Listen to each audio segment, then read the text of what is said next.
Radio Network.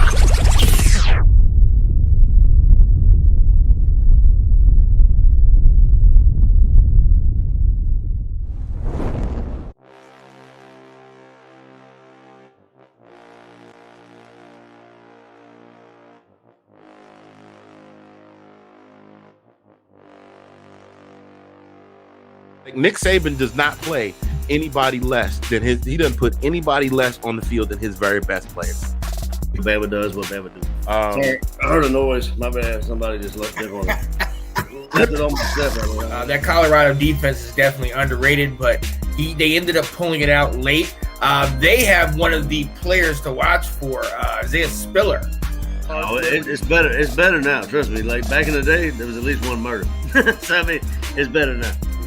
You realize that you're not doing anything to press your case by getting me to go down there. Nah, man, come on down there. It was only one murder. Yeah, they're only averaging one murder a year. And shout out to Florida. They're playing them this Saturday. Number 11 ranked Florida playing number 1 Alabama. So I think that's going to be a high scoring game. And wow. Well played, Colin. Well played. I did not see that was coming. you get a double finger point, one for me and one for Sean. You know, you. Here we go. Get your popcorn ready. So what's the big thing?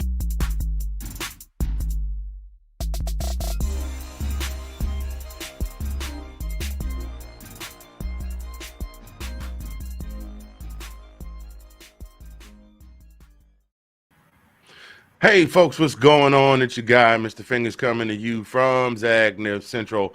Hope you all had a great week. I know most of y'all hated going back to work on Monday. I know I did, and it's sad because I work from home this week.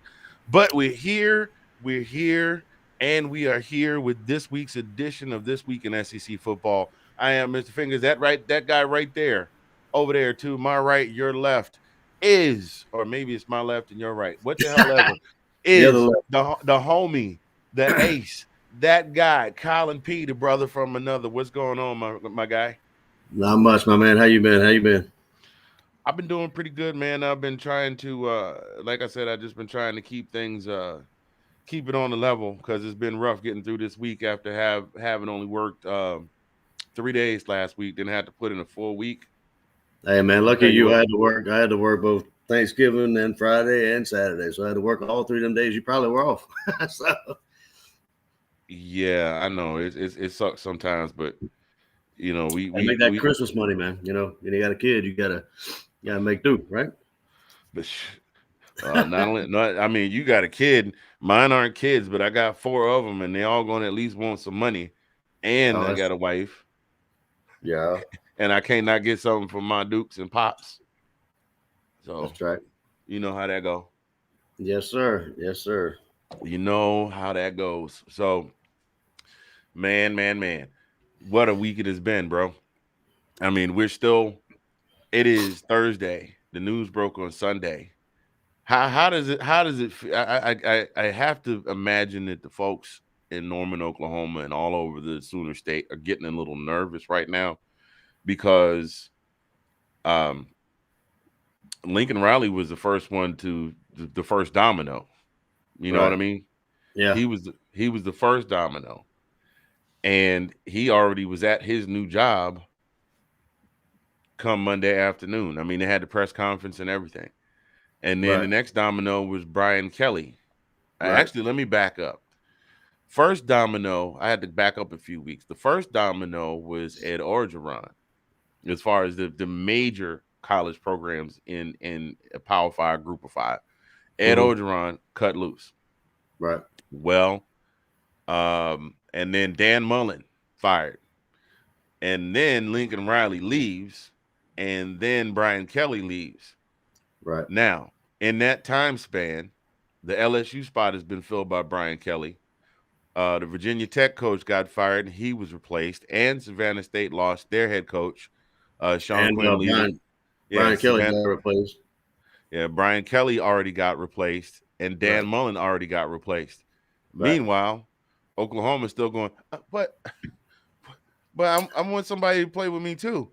I mean, I know it just happened, and it takes some time, but it just seems that all these other jobs are getting filled up, and the availability of quality head coaches outside of dipping into the pool of retirees that might potentially want to come back is starting to get smaller. I mean, it is.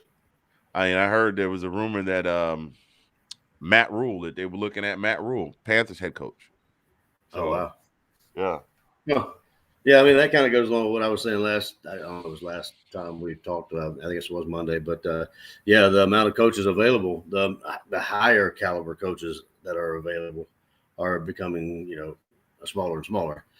So yeah, you're definitely right when you look at Oklahoma and be like, I want somebody, Yeah, and Oklahoma is definitely out of all of those schools. Oklahoma is definitely that program Right. that you can't just hire anybody. After they've had decades upon decades of success at Oklahoma, and you can't just go hire a Derek Mason. Although, shouts out to Derek Mason, doing very well as a defensive coordinator at Auburn. Just because of him, that Auburn was able to keep Alabama on their heels as long as they did, and it really just took. I think it just really took his defense getting worn out, is what it boiled down to. Yeah, I think you're right. Because those boys played lights out ball. If that Auburn defense has shown up when we played them, it might be a different story. We might be a one-loss team. Not that we couldn't have scored anyway, but those boys were balling. Yeah. So they, that's where you have that. So that leads me into the first question here. Do you think that OU and Texas bit off more than they can chew? As far what as far as going for the SEC, or just kind of like I absolutely, there's no doubt in my mind they did. I mean, I don't think they understood what they were.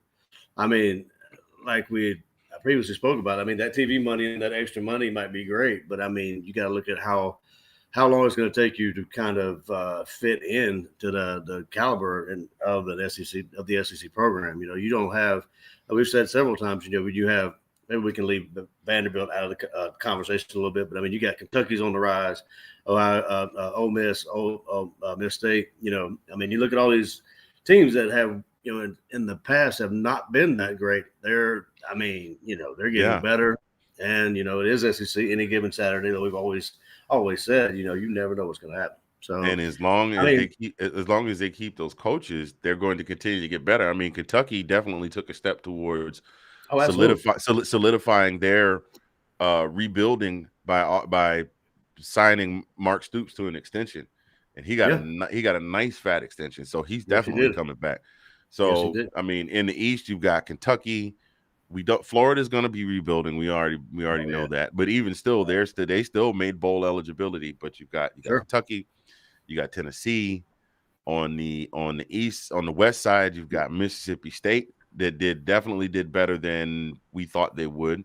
You've got Ole Miss, who came out of nowhere. I know Matt Corral is a phenomenal quarterback, but nobody expected that they would be one loss away from winning the West. Right. You understand what I'm saying? You got and then you got Lane Kiffin. I mean, he's bringing those boys right up to where they need to be. They're just a little bit away from it, I think. To be honest with you. You got Shane Beamer has South Carolina believing. That is the most competitive South Carolina squad I have seen since Spurrier left. Even though Spurrier wasn't that great, he still managed it. He gave us the blues every year because he always did. It's just, he gave us the blues at Florida, and then he went to South Carolina, and he continued to give us the blues. Oh yeah, but he's got that squad believing. So they are on the decline and making their way into a conference that is on the upswing. Well, let me kick it back to you. So I mean, we talked about OU. My answer was geared more or less toward OU, but Texas. I mean, what do you think about Texas? You think Texas is thinking they bit off more than they can chew? Like, I mean, that could have been a kind of a wake-up call when they got beat by Arkansas. So I mean, that could have been their first wake-up call. But at the same point, what are your thoughts on that, on Texas?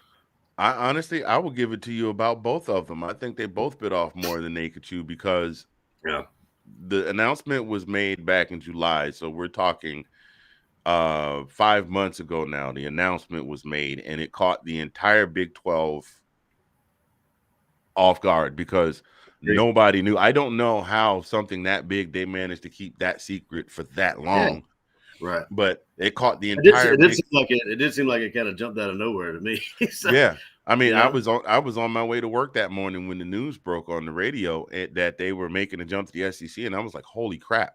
And then Yeah. by the time I was on my way home, the callers were calling in and calling OU and Texas traders and blah blah blah. But this Oh, was yeah. in July, and no football had been played yet. But at that point, you're talking about Texas, a team who supposedly was on the rise.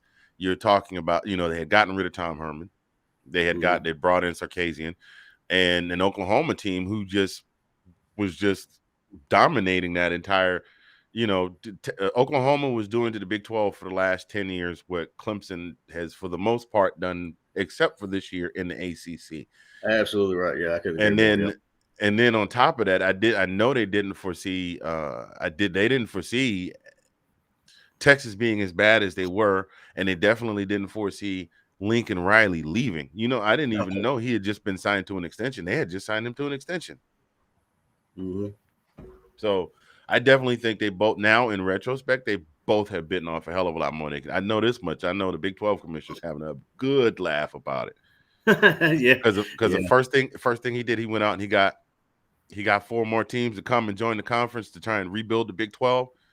And see you later, guys. Whenever you Yeah. leave, just Well, leave your have key fun. card on leave your key card on the desk on your way out. Right. And now the 2 teams that are leaving, who were supposed to be the dominant teams, are just, OU not in the Big 12 championship this year, not in CFP contention. Texas, Texas didn't even make a bowl game this year. So That's yeah, crazy. I definitely think they bit off more than they can chew, and I know that they're gonna have a long ride once they get up in the SEC.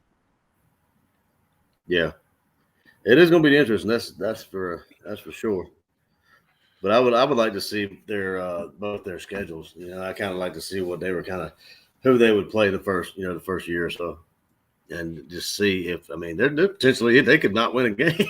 To be quite honest with you, Oh, depending Texas for sure. I'm interested to see how they're going to line everything up, because you bring in 2 teams that are obviously going to be in the West, and then somebody's got to come over to the East. So yeah, or they're going to divvy it up in pods. But either way, God help them they wind up in the same pod with Alabama and Ole Miss. Yeah, no kidding. But I was saying, it's like, what would they go? Who would be in the East and who would be in the? How would geographically, I guess, would you say like Texas would be in the West and Oklahoma would be in the East? Don't know. That's a good question. Or have they said that? I don't think they said that yet. Well, Alabama is the easternmost team out of all of those already existing teams. So if they would do that, so realistically speaking, if that would have happened, if they just did it geographically and said we're going to keep East-West, then Alabama would shuffle over this way. Yeah. So no telling. We shall see. We shall see what comes of that. Oh, man.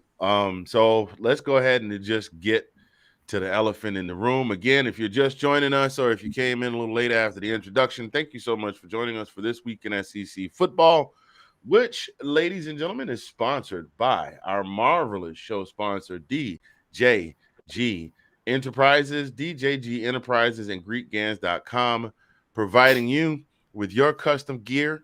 You don't have to limit it to Greek apparel. You don't have to limit it to Greek gear.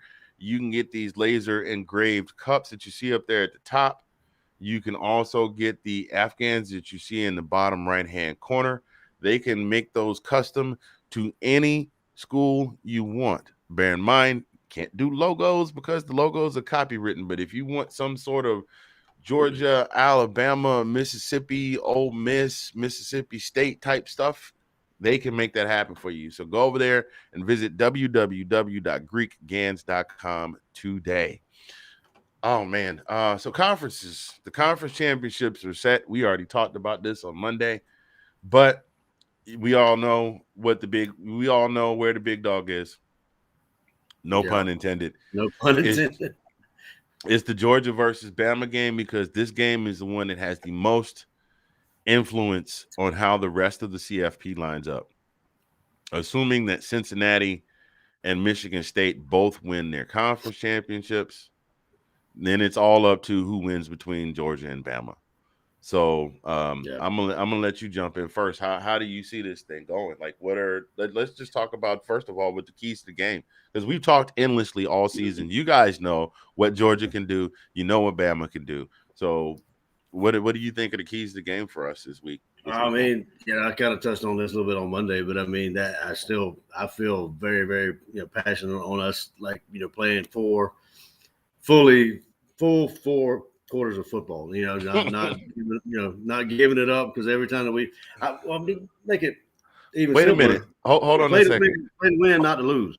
Hold on a second. How do you get out Bama does what Bama do without a stutter and can't say 4 full football quarters? Just can't say it. It's just I can't do it. I can't do it. Is that plum and red? I can't do it. But I was trying to say 4 full quarters of smash mouth football, and I like I said, I would want them to play to win, not play not to lose. And it seems like we've had, and that's what. And outside looking in, granted, I don't know what's going on the field. I don't know what's in the players' mind. I don't know what's going on with the coaches. I have no idea. But outside looking in, watching the game, it just looked like we were being too conservative in the second half.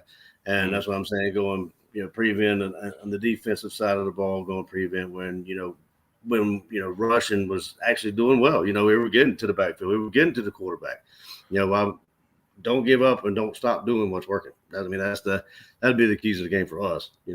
True, but in the case of some of these games that we played, the game has been well in hand, and it's obvious that whoever we were playing wasn't coming back. So, so at that point, it was, let's play not to let. At this point, we're winning. Let's play not to lose from here on out, and also let's play to not get anybody hurt. Because one of the things is, as well as I do, you can't do that against Alabama. Oh no, you can't. Absolutely not. You can't. I mean, you literally would have to be up by 4 touchdowns with 30 seconds left in the game to be able to do that. I'd still be nervous, but Hey, look, I was watching the Iron Bowl the other night, and I said these boys are gonna mess around and there it went. Right there it was, right there, and it was just enough. All they needed to do was tie the game, and it was just enough to just get a toenail inside the door. It reminds me of rounders hanging around. They got alligator blood, they just keep hanging around. So yeah. There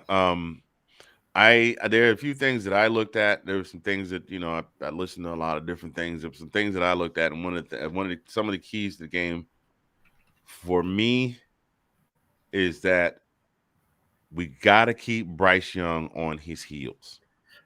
True. We've seen it. We saw it in the Auburn game. We saw it in the LSU game. We definitely saw it in the Texas A&M game. If you can get through their front 5 and shake him up, it throws him off. His completion percentage. Here's the funny part about it, though. His yardage doesn't suffer, but here's where it does suffer. His completion percentage, and I just used the 2 games that had the closest margin of victory, that being the Iron Bowl last week and LSU. Those 2 games were won by a combined total of, say it with me, ladies and gentlemen, 9 whole points between both those games. Wow. He was 49 of 88.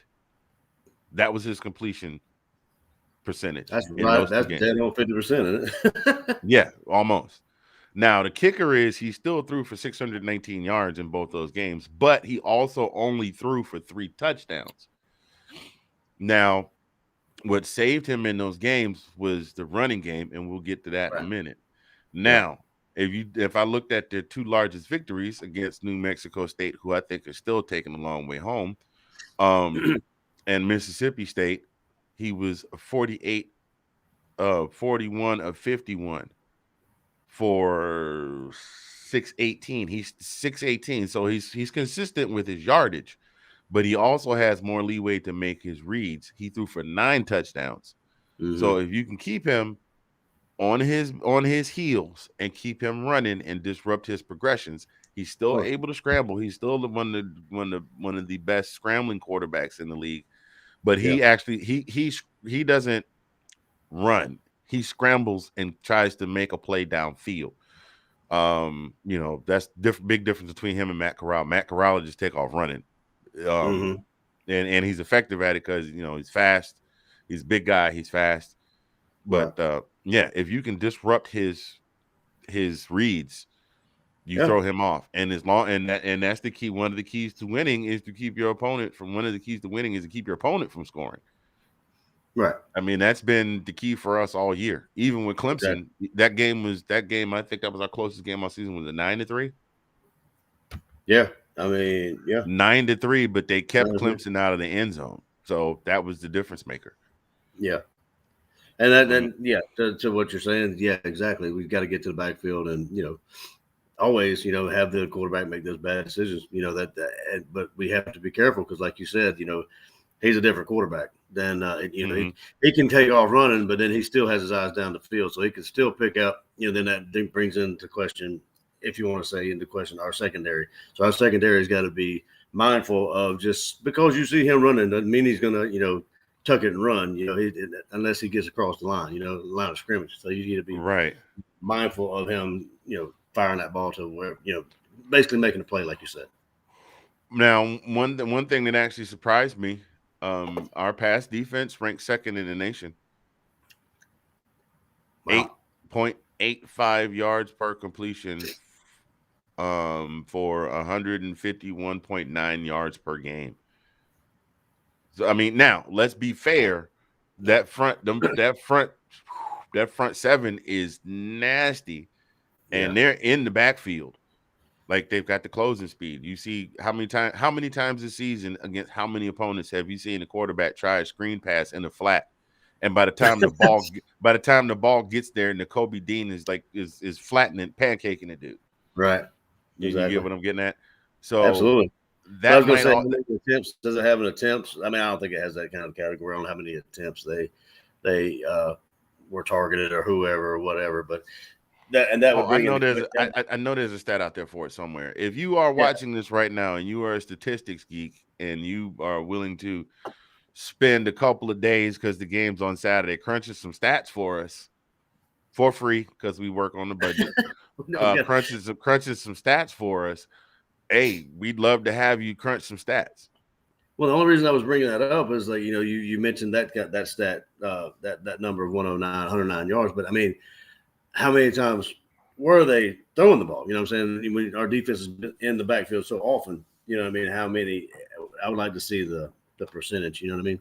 Yeah, and like I said, our secondary has been fortunate to not have been ridiculously tested this season. Right. But that could be a blessing or a curse. But then too, you never can tell. Those guys might be hungry out there. I mean, I've seen the secondary actually make some smart plays. Keely Ringo had that pass interference call. I want to say it was against Georgia Tech. He just took a pass interference call. He knew he was beaten on the play, but he also knew that in college football, it's only a 15-yard penalty. That's right. It's not a ball. That's spot foul. And the play was from inside. I'm just go ahead and say it was Tech. It was from inside Tech territory. No, was it Tech that we played? Who did we play in the last game? Yeah. It was Tech. You sure, or was it Charleston? So yeah, because it was on TV. You're right. Yeah, so that play was inside Tech territory. So they only moved another 15 yards, and then the front seven shut them down. But he made the smart play. So we know that these guys are. I mean, we can't. We can't have LeCount and Bakari Rambo every season. There you go. For those of y'all that want to talk about name one player from after 1980 and before 2017. There you go. Right.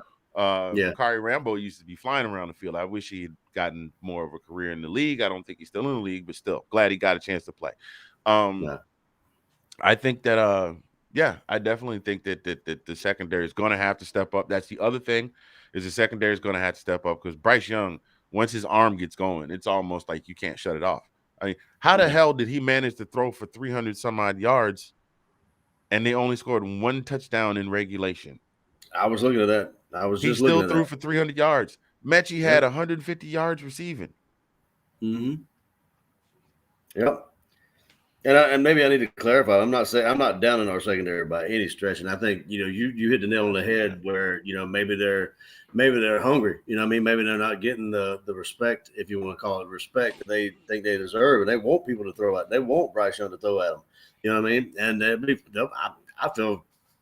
I feel sure they'll be flying around the field, throwing their bodies everywhere. I think they'll. I mean, especially this is a game they're going to do it if they haven't done it all year, which I've seen them play hungry already. They're not slouching. I mean, they're playing.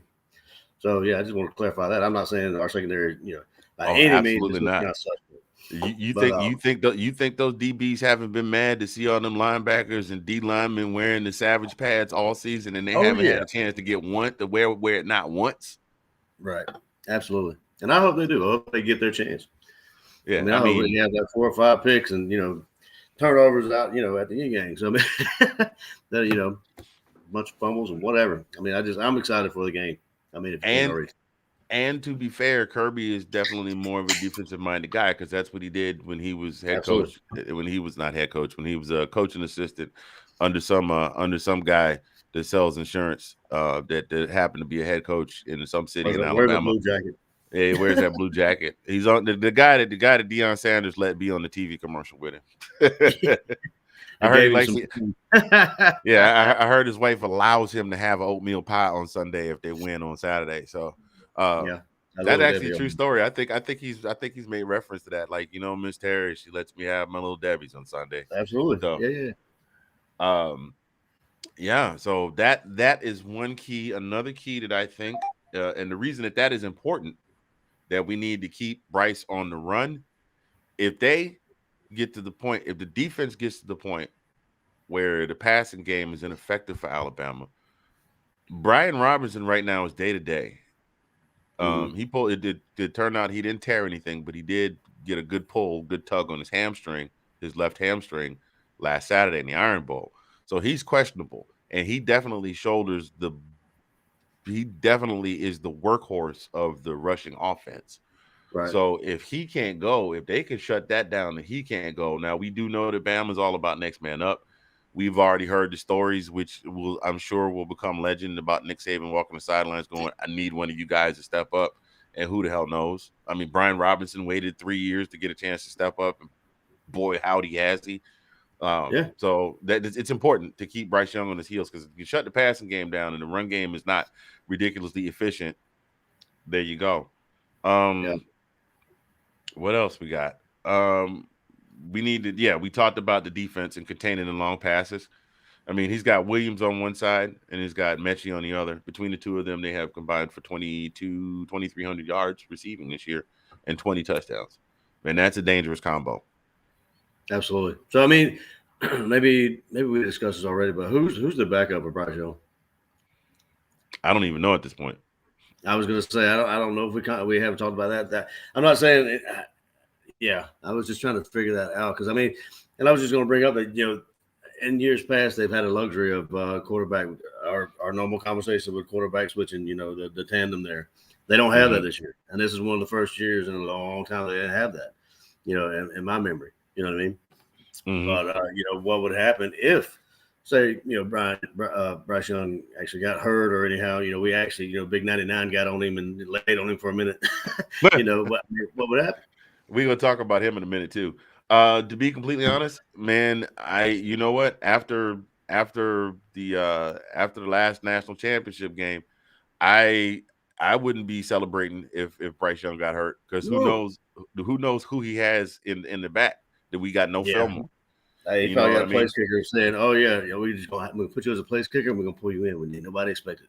So, right? Pull you in, we gonna.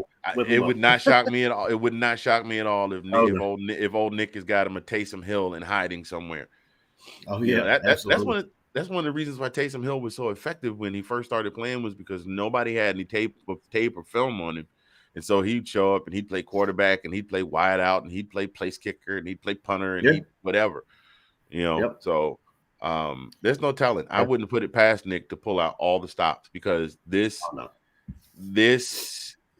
year, them getting in, even losing to the number one team in the country, is not a guarantee. The only way that it's a guarantee, that I would say it's over 65%, is if it's a close game.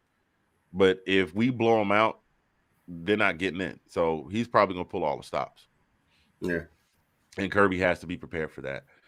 Yeah, Jameson Williams will be back too. From because he committed that they got him on a targeting foul in the first half, so he had to sit out. I think it's 2 halves you have to sit out or something like that, unless they changed it. I think they may have changed it, but he'll be back. Oh, so the 1 half. Yeah, no, I don't know. He was out for the whole game last week. Well, they definitely satisfied the rule. So. Yeah. Run dominance. We have to establish a run dominance. Bama actually has the number 4 rush defense in the country. Rush defense. Georgia has the number 3 rush defense in the country, but they have the number 4 rush defense in the country. But I know you don't want to say they who have they really played, but nobody's really had a dominant run performance. They haven't faced anybody that was dominant all season, except for the most dominant runner that they faced was Tyrion Davis Bruce from LSU. He dropped a $104 on them in Death Valley. But Tank Bigsby, he didn't do anything. I thought Tyler Beatty had gotten them, but they didn't play Missouri this year, so they haven't really faced a 3-headed monster. Cook, Mitchell, and White are all averaging 5 yards a carry, all 3 of them. So and Mitchell, and that's what Mitchell haven't been out for since like week 5 or 6. Right. That's about it. And the other thing is, this is the time when even the most steadfast Stetson Bennett fan is going to go, don't throw any pickles. You can't afford to throw any picks. Yeah, and I think he knows that more than anything in the world. I think him as a quarterback, I think he knows that, because I mean they did have that. I think did I send you that interview he did, or that presser he did? What have you learned? This, that, and the other. I think I'm. Oh yeah. What are your takeaways from? And then first thing he said was, "I want those 2 that who were we playing? We playing. When did JT come back? I can't remember who were we playing when JT came back. I don't remember. I can't. But anyway, it was the 2 picks that he should not have thrown. Like, I mean, the Hail Mary, the big long home run ball that it wasn't even a shot of anybody catching it. He said those are 2 passes that I want back. I should have never thrown those. And that comes with growth. And I think he's actually got there, to be quite honest with you. Yeah, and then, he's still prone to get you one though. He's oh yeah, yeah. I mean, it's just I would rather him give me one on like the their 1 yard line than our 1 yard line. I'd rather not give up a scoring opportunity, even if it is on their 1 yard line, because this is Bryce Young. Remember, this is what we have been saying since 2017, 2018.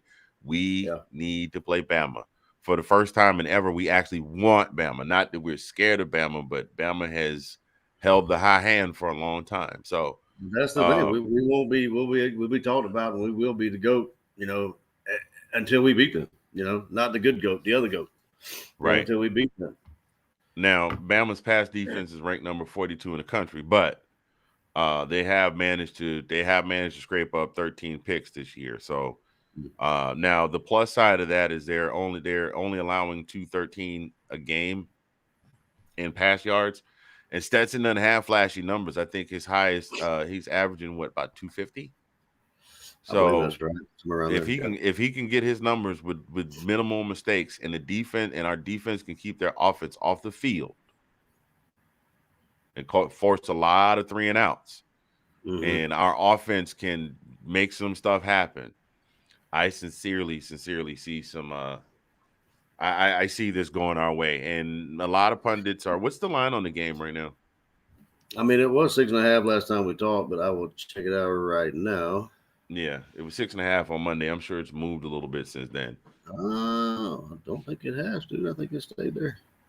Okay, I still got it. I got it at 6.5. Georgia 49.5 over under. I mean, that's on ESPN. I mean. 49.5. Wow. That means that it's not going to be a ridiculously high scoring affair, they think. I mean, Nah, I you don't know, think so. yeah. A lot of pundits are saying that Georgia's going to obliterate Alabama. I don't And then like. Yeah, you have a few folks saying that it's going to be a lot closer than people are saying that are saying that it is. I still think Georgia will win. yeah, I think it will be I think it'll be a hard fought contest.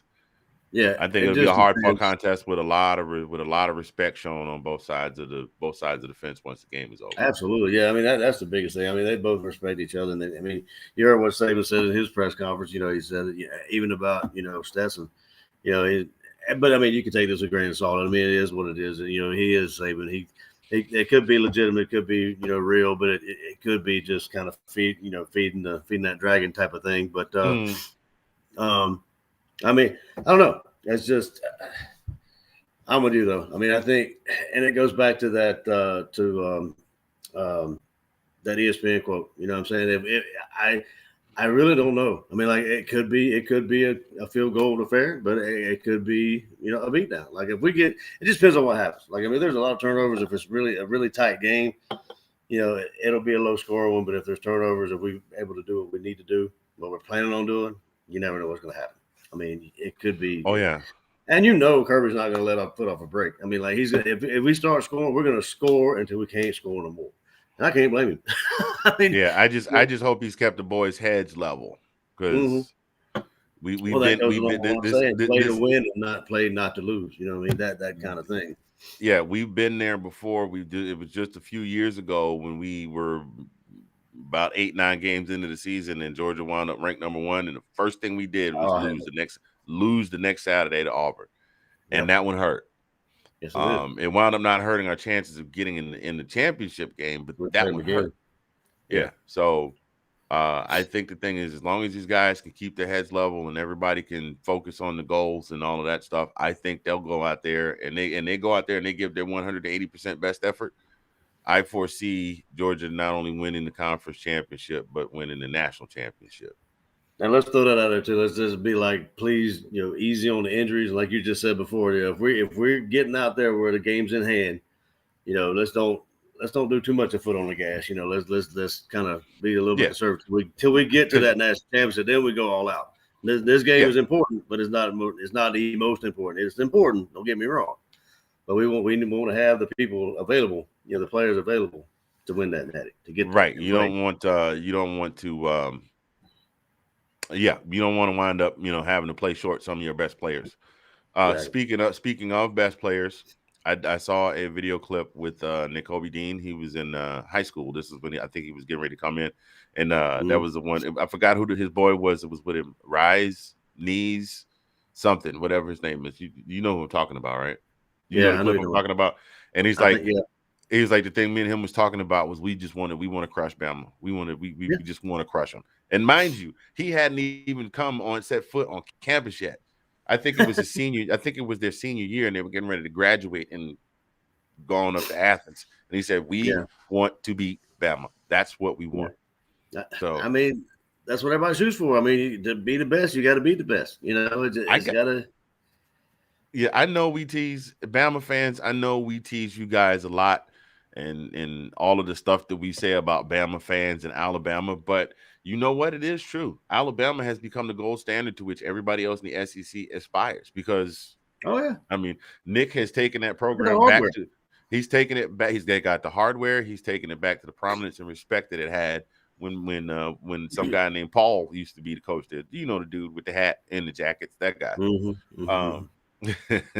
No disrespect to the late Bear Bryant. But, I mean, and everybody, that's the team to beat, period. Every year, that's the team to beat. We started out this program.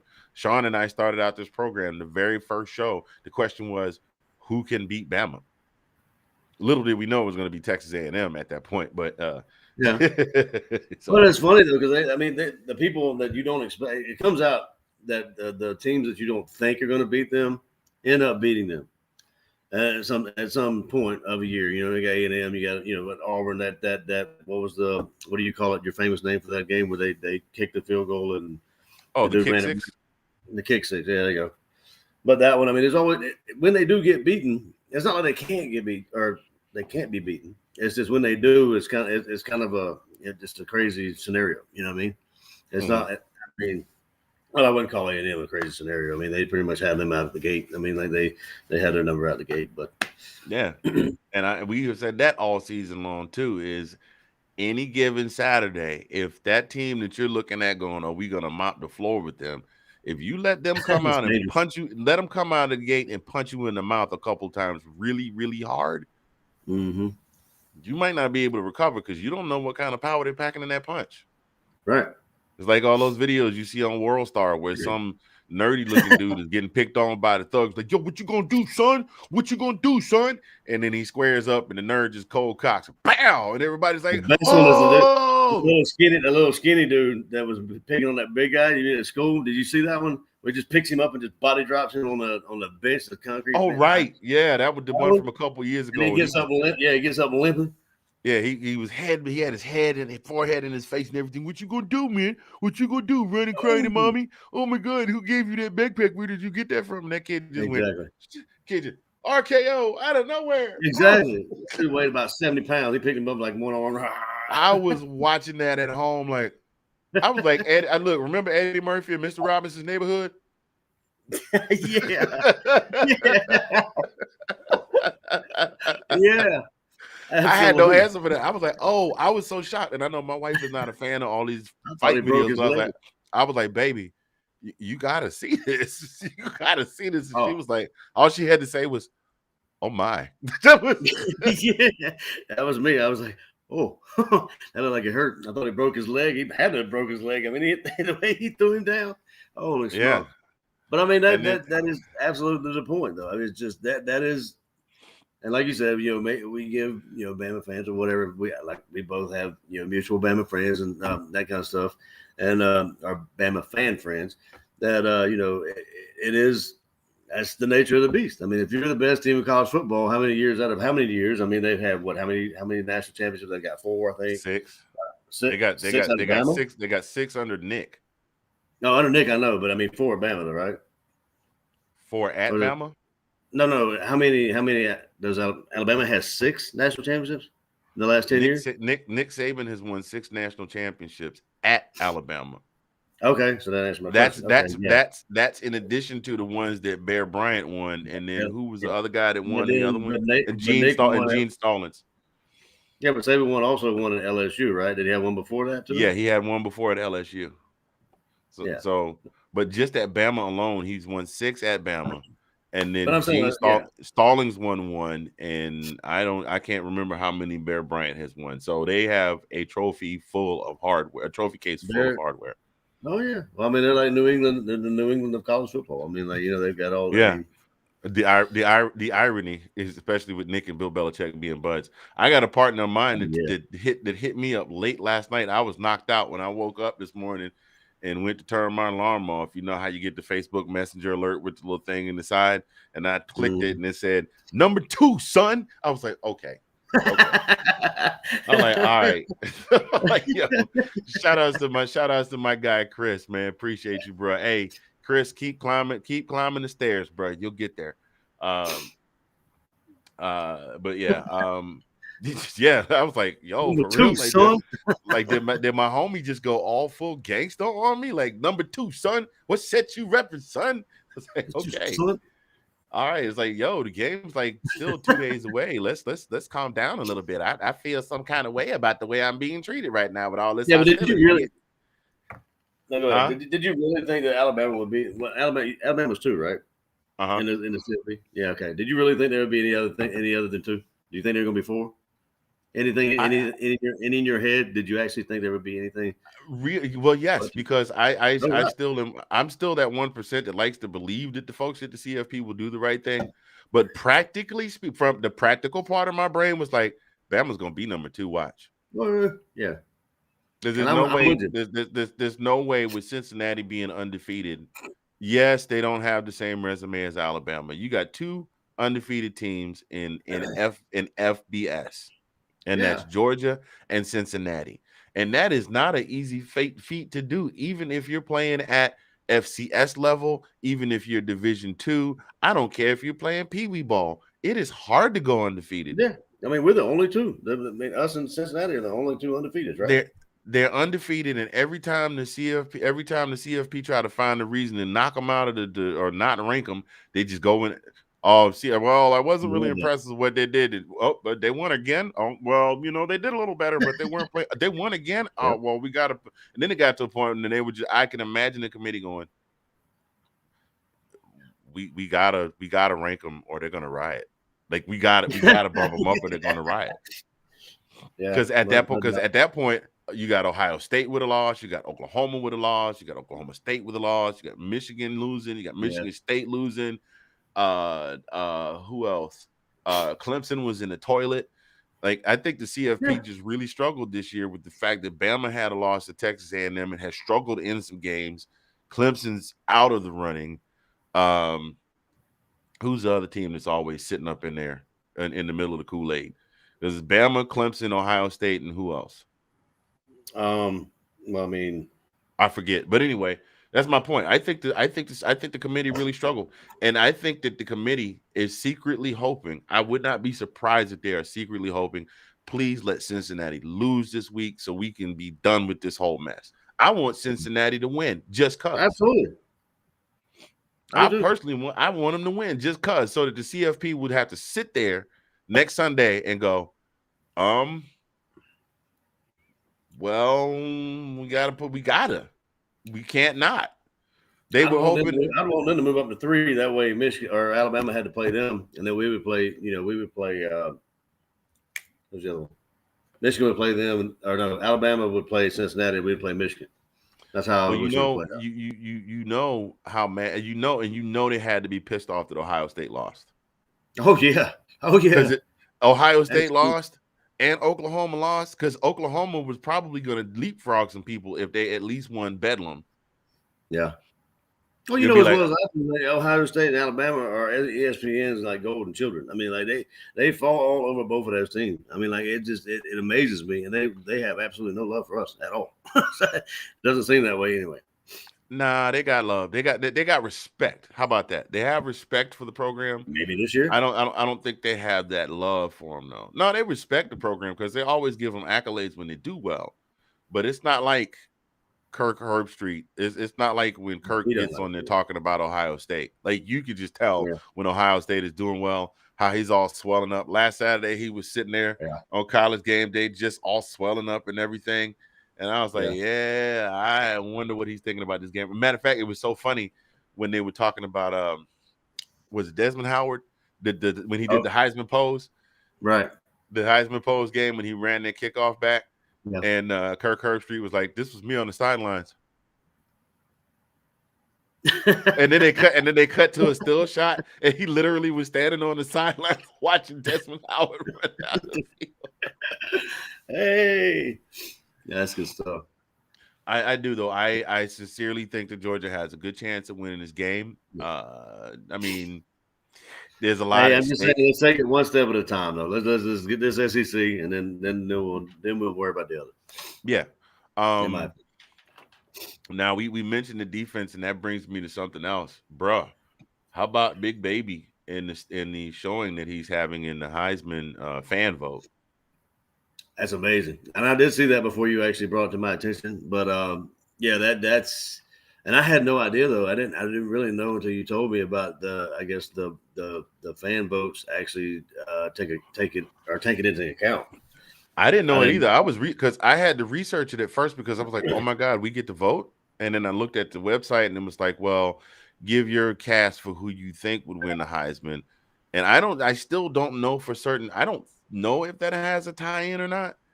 But if it happens to be tied in, because Nissan is the sponsor for the biggest sponsor now for the Heisman Trophy presentation. Mm-hmm. If it happens to be tied in, could you imagine enough fans, just for frame of reference, you guys? Jordan Davis, I like to call him Big Baby. I know there's Perkins up in Boston, but he retired, so he can let the name go. Big Baby Davis was one of, I think, 12 players in D1 that were listed on the Nissan Heisman candidates list, and the fans can vote. And I think he started out at like 6 or 7.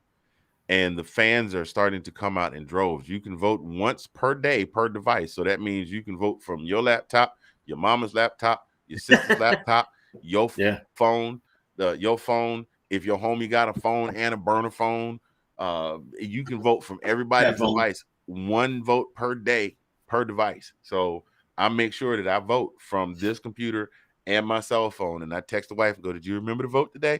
Just like she texts me for work and goes, "Hey, sign your time sheet." I'm like, "Did you vote today?" So There you go. yeah. So, depending on how many devices you get to vote as many times as you want. And he's gone from like number 6 or number 7 to number 2. He's past Matt Corral. He's past Matt Corral, and he's chasing the kid from Pittsburgh is who he's chasing right now. Which to me, I don't understand how is he so high in the fan vote right now? Or does Pitt just have that large a fan base that they're voting for him? Yeah, I mean, maybe that's part of it. But I mean, look at it like Big Baby, as you call him. I mean, dude, what a story that would be. Just for, I mean, he's a great. I mean, like honestly, it's just the way he personally is. Why would you not want to follow a guy like that? You know what I mean? He's passionate on the field. Don't hear anything about him off the field other than stellar, nice stuff like like a normal person. Yeah. But how would you not want to vote for somebody like that? I mean, he came from nothing. He's a great story. Yeah, it's definitely a feel-good story. I mean, to see stuff like him directing they made him an honorary member of the Red Coat Band. That was absolutely great. That was awesome. I don't know another player that they have made the honorary member of and let him direct the band even. Now that you mentioned, I don't think there ever was. I don't remember any in my time. I don't think there was. Yeah, I mean, and you're talking about a whole rack of greats that came through there, man. You're talking Herschel, you talking Champ, you talking Hines, Matt Stafford, Aaron Murray, all of these fan favorites that when they in their time at Jake Fromm, Swift, Chubb, Michelle. By the way, got to give a shout out to Fromm, though, right? We got to give a shout out to Fromm. Yes, shout outs to our guy. Shout outs to our guy Jake Fromm getting that spot on the active roster for the New York Giants. Hey, he didn't get on that Buffalo practice squad. He's on the active roster now in New York, so that's good. Hey, as our boy Sean likes to say, the race is not given to the swift, nor the battle to the strong. That's right. But to he that endureth. So shout out to Jake from State Farm, now an active member of an NFL squad. And the hell, the way things are going, he might see some playing time by the end of the year. I think he will, Bill. Do you think that maybe that was a calculated move because Danny Dimes is giving away too many dimes? Very well could be. Very well could be. It's like that guy at the carnival is like, too many people winning at your station. It's like, yeah, I know, but I like them though. Yeah, you're not supposed to give away all the toys. Speaking of all the toys, see me showing off. I told you earlier about me showing off the other side. Oh yeah, your Stafford jersey. I like that. I'm jealous of that joint right there you got on though. The glory. I didn't know that. Like I said, I was going through my closet. That's why I love doing this show. I get to bring out my new swag every time we do it, and I find some new stuff in my closet that I haven't worn in a while. That has given me an idea. Speaking of swag, I saw you holding something there. Yeah, no, that shirt has given me an idea for a shirt though. I feel a Munson popping into our. I don't know if Larry's copywritten or not, but I feel a Munson coming on. But we might see it. We might see a quote from the Battle Hymn on a shirt at some point. But these are the shirts that we were trying to tell you guys about. This is the shirt from this week in SEC football. As you can see there's Colin, there's me. With our schedule on it, the wife got the first one fresh out of the box, and it has the Zagnif Apparel logo on the back there, the signature logo. So if you want one of these right here, step on over to zagnif-apparel.myspreadshop.com/all. I don't have the actual link for the shirt is about another 52 characters long. So just go to the one where you can click all. And you can find it. Just type in this week in SEC football, boom, and it'll pop up. And it'll give you all the options. They come in long sleeve, short sleeve. Ladies, if you got a little bit more to love, and your boy loves that there's something extra. My wife is a lovely lady. They got shirts for curvy women. They got hoodie dresses. They've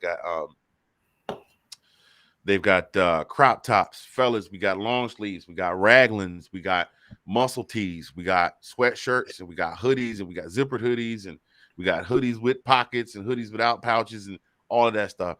Go over there, check it out. Grab yourself some gear today. That right there. That's our little throw in right there. Matter of fact, that segment was brought to us by our segment sponsor, Envision Social Media.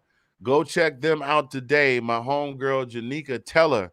Anthony sent you envisionsocialmedia.com coming up with solutions to help you empower you to maximize your social media platform today. So go holler at them right now. I'm gonna get at my boy Rick in a minute and see what's going on with the shirt that he's designing for me. Speaking of Rick, he's the other segment sponsor. We haven't given him any love today. We cannot do that because he sponsors this part of this show too. 1906tees.com. Go over there today. Yes, they do Greek paraphernalia, but he can also do custom SEC gear for you as well. He is also an SEC alum, Colin. I'll give you 3 guesses where my boy Rick graduated from. I won't say where, but it might be a school me and you both like. So, yeah, UGA graduate, got his own shop there. I said I wasn't going to say where, and then I said it anyway.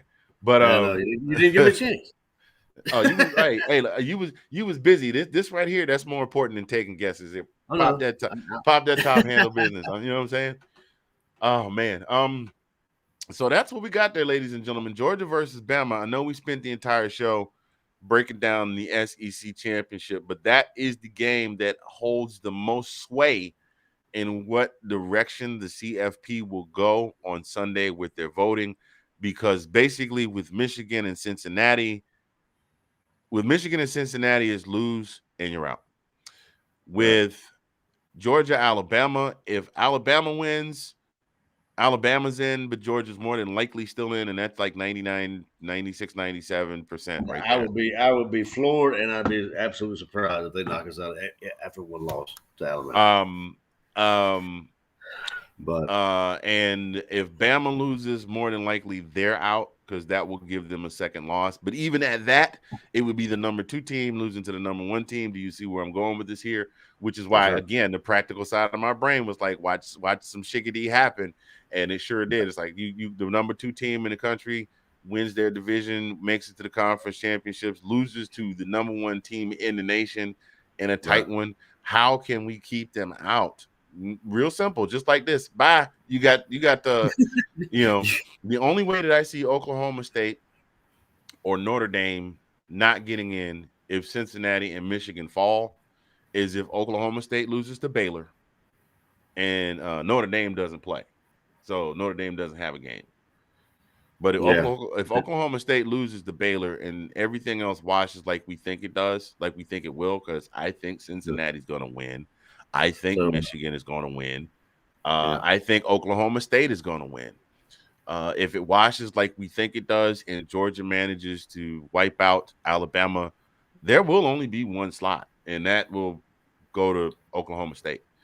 Now, speaking of Notre Dame, dude, how jacked do you think those guys feel right now? Their coach just left. I didn't know until today that he wasn't even sticking around to coach the game.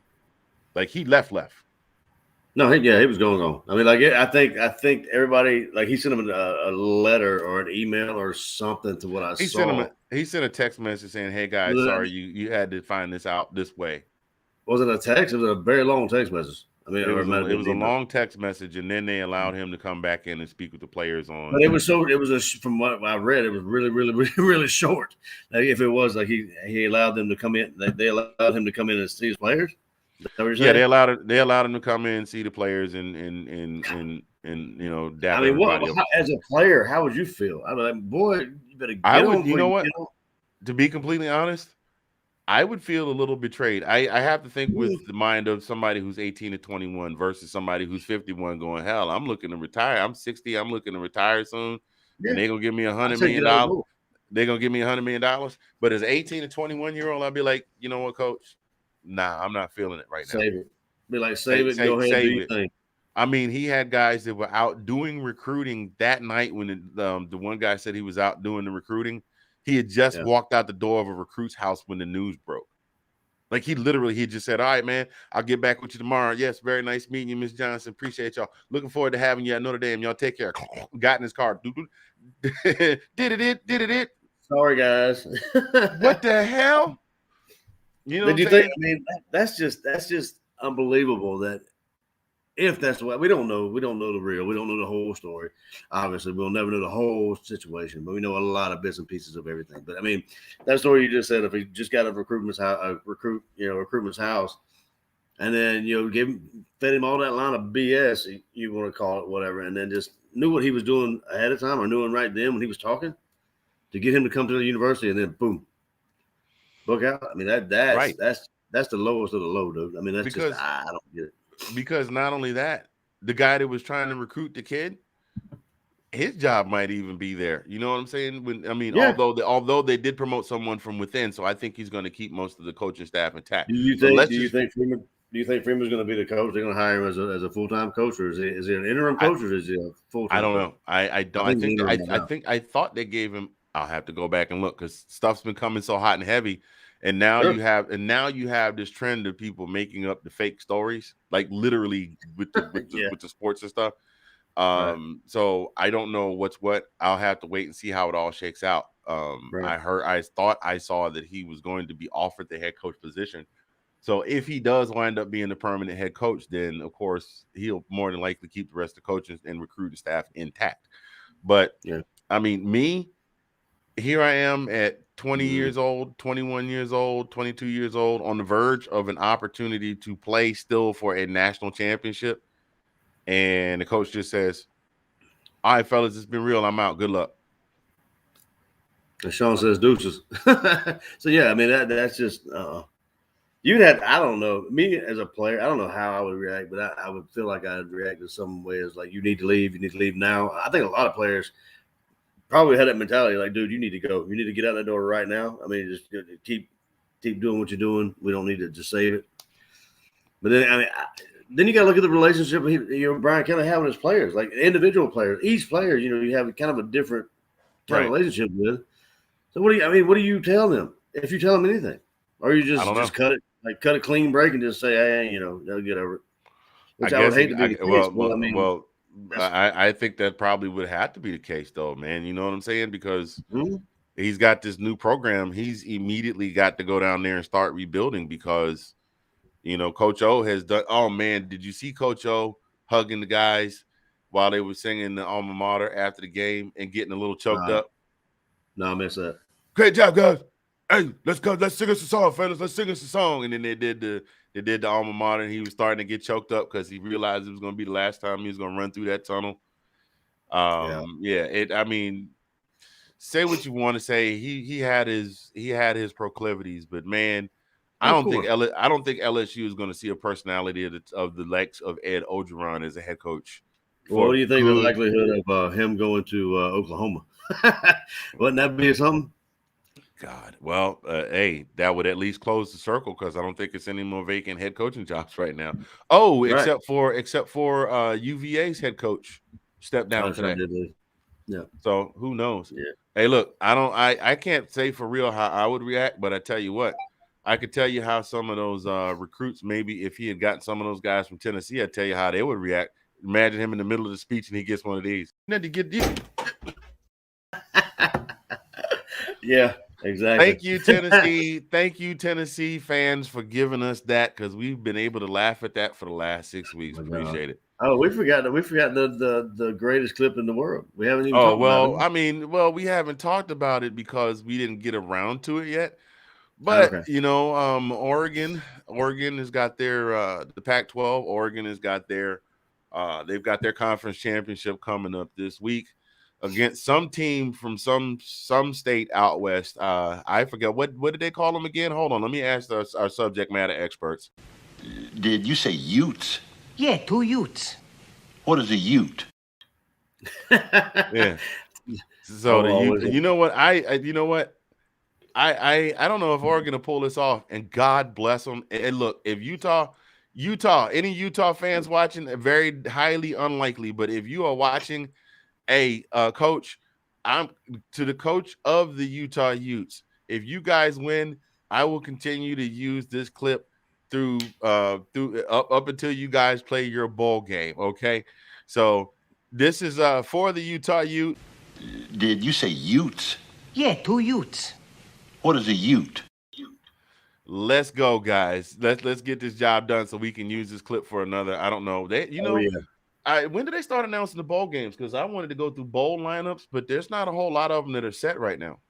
Not right now. I got I'm watching SEC Network right now, but I've got. Oh, you know what they're waiting on? They've got the Georgia leaders this season. So I just wanted to throw this out here if you hadn't already mentioned this. But you got the mailman's got 1,985 yards pass yards. Zeus has got 691 rushing yards. Bowers has got 652 receiving yards.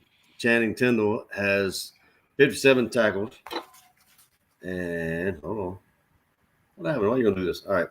And the Kobe Dean's got 5 sacks. Adam Anderson's got 5 sacks.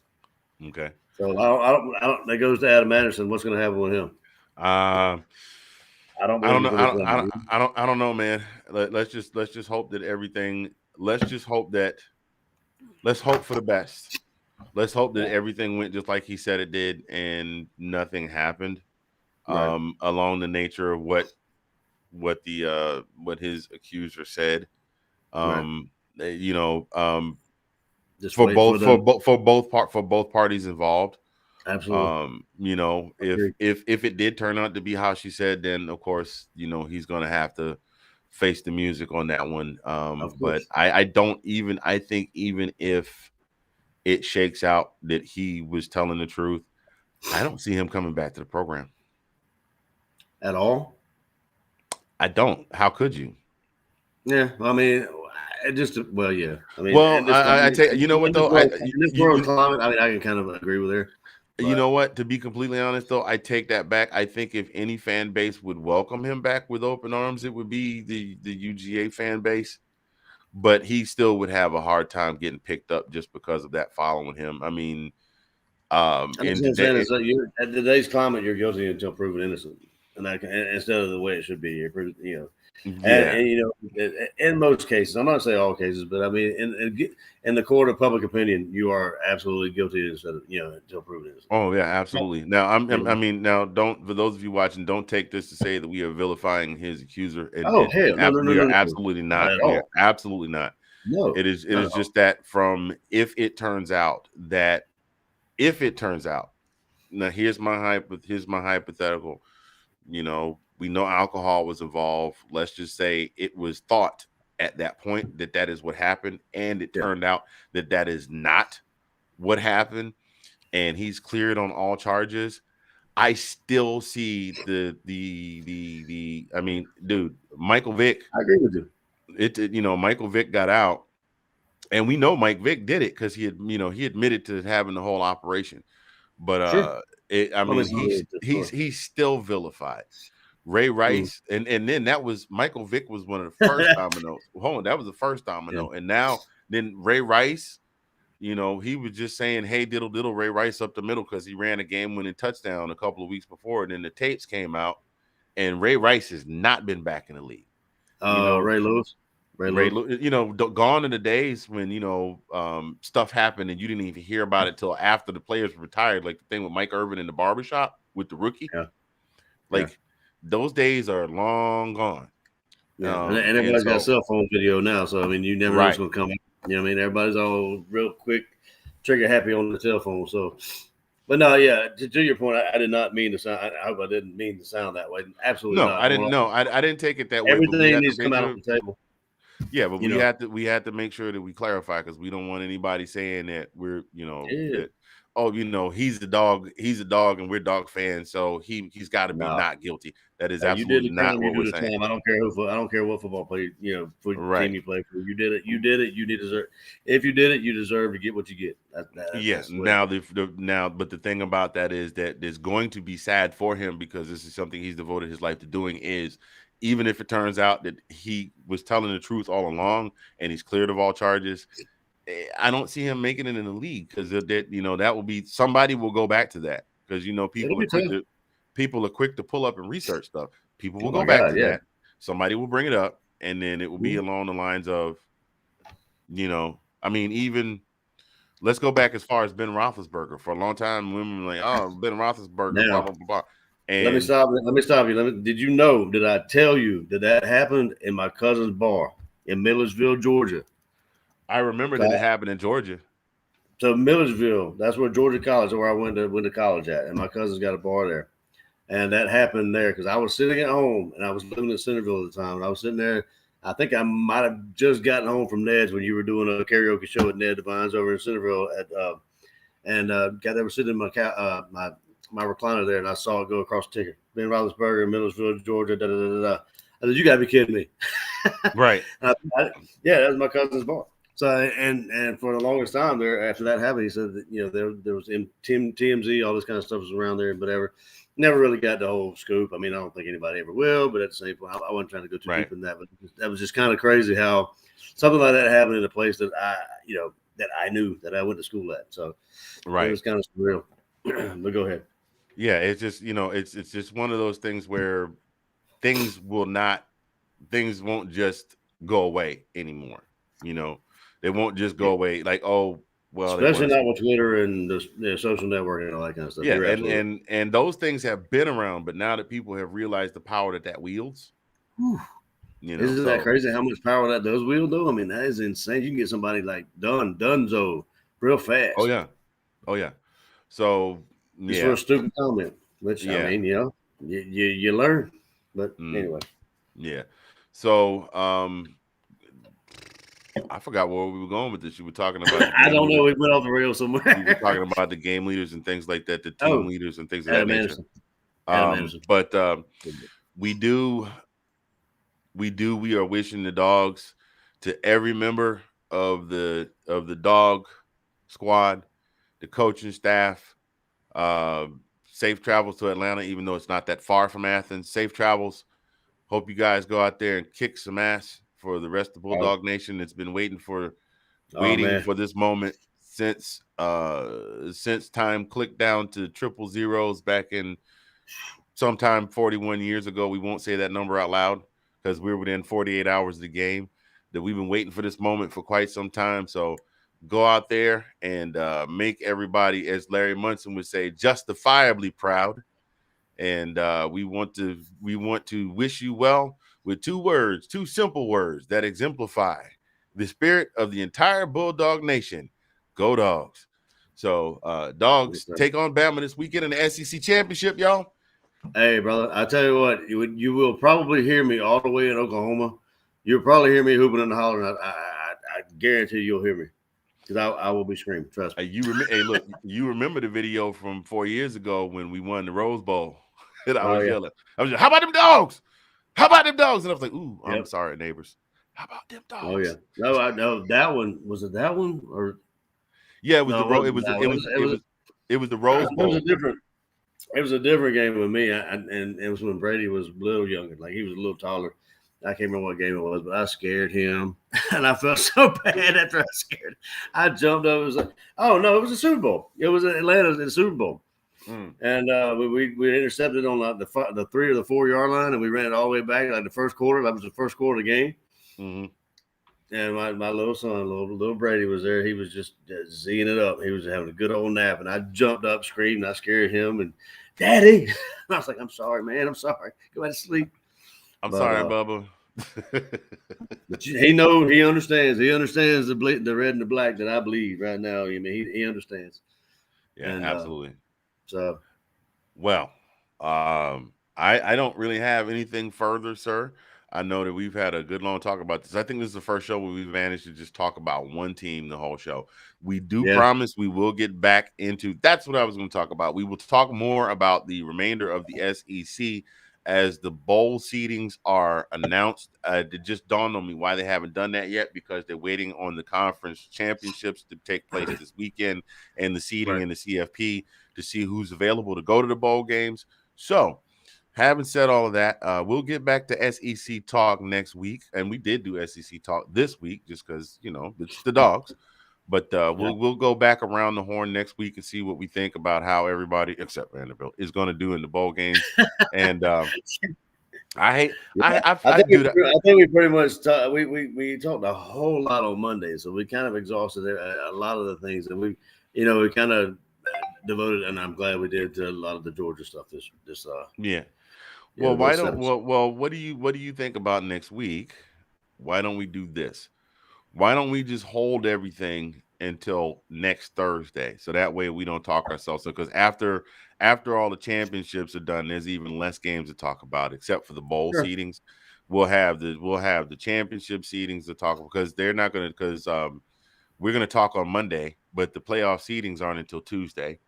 So let's wait until the games are done, the seedings are done, and then we'll get back together next Thursday. So, ladies and gentlemen, we won't be back on until next Thursday, just because we want to wait and see how everything shakes out, who wins, who loses, who's going to be way too happy, and who's going to be way too sad. That's what it's going to boil down to. Somebody's going to be way too happy. Somebody's going to be way too sad. Very true.